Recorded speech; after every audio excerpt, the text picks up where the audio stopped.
Welcome back to the Garden Hutch. Today I thought we'd have a quick chat about leaf mold. Let's get going.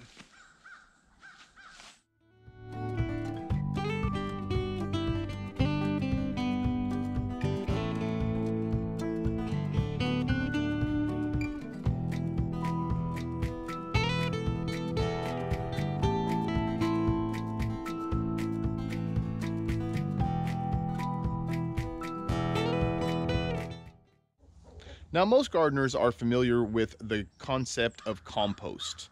Leaf mold is a lot like that. Before we get into this though, I just want to say, if you haven't, do me a favor, go ahead and subscribe to the channel. Helps us reach our goals.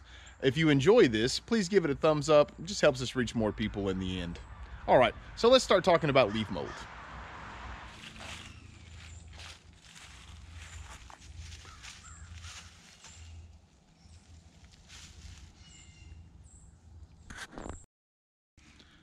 So let's begin by just discussing what leaf mold is and what the difference between it and compost are. Leaf mold is predominantly made up of leaves from shade trees, large oak trees, hardwood trees, that sort of thing. A lot of them you probably have around your yard or your home or something to provide shade in the summertime. Now you take those leaves and you get them damp, not wet, and the difference comes in on how those are broken down. Compost is broken down predominantly from microbes and bacteria and that sort of thing, whereas leaf mold is predominantly broken down by fungi. So what we're going to do here on the Garden Hutch, I'm going to try to make my own leaf mold for the first time. So we've got a whole bunch of shade trees. I'm going to use just a few of them today to do one bag, and then throughout the course of the fall, I'll go ahead and do a few more bags at different times to see if it makes any difference or not. So with that being said, what we're going to want to do is we're going to want to take the leaves, we're going to crumble them up a little bit, make sure there's no sticks or large debris or anything in them. Make sure that they're nice and damp. We're going to put them in a trash bag with holes in it because it's going to need aeration for the fungus to grow. And then periodically throughout the course of the fall, probably the winter, spring, summer, and then hopefully by next fall they'll be ready to go. So what we're going to do, once we load them in there with the holes on them, periodically we'll flip those bags just to make sure that we're getting aeration and that we're, kind of disturbing the leaves a little bit to give the fungus more room to repopulate. All right, so now we've gone over the process, but let me show you how I'm going to do this. I kind of like to say work a little smarter, not harder. So I just kind of rake them all up into a wheelbarrow. And then what I'm going to do is I'm going to go through here and just remove, large sticks, debris, that kind of stuff. And as I'm doing it, I want to make sure that there's a bit of moisture in it, and that there's, again, I want to crumble them up too so that it can get a little more air. I'm not sure if you're supposed to, but in my head it makes a little more sense to do that. So that's what I'm going to do. I'm going to take this, and then I've got myself a large trash bag down there, and I'm going to crumble these guys up, maybe get them a little wetter than what they are now. We'll see how it turns out, and then I'm going to go ahead and throw them in that trash bag. Okay, so we have our leaves all bagged up here. We're just going to stick them over here by where we have our leaf bin. Just so you know, this is kind of the size of hole that we put in them. I put them on all four sides, just a small slit. I put them here on the top too. That way what I could do is flip it every, 6 to 8 weeks or so.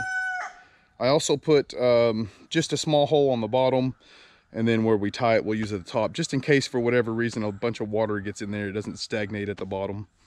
But as I was doing this, it's almost time to start filling our leaf bin up. And I was thinking, we fill this leaf bin up every year. And look at that. So what I usually do is in the spring, when I go through and take out the rest of our fall leaves to cover our spring and summer gardens, I'll rake this out to the bottom, and I'll put this stuff right here on our compost as a filler, for carbon material and stuff.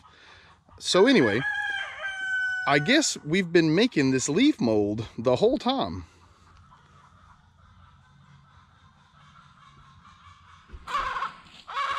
So I'll leave you folks here with a few final thoughts. Number one being, if this works, it's going to save us a ton of money when it comes to filling our beds.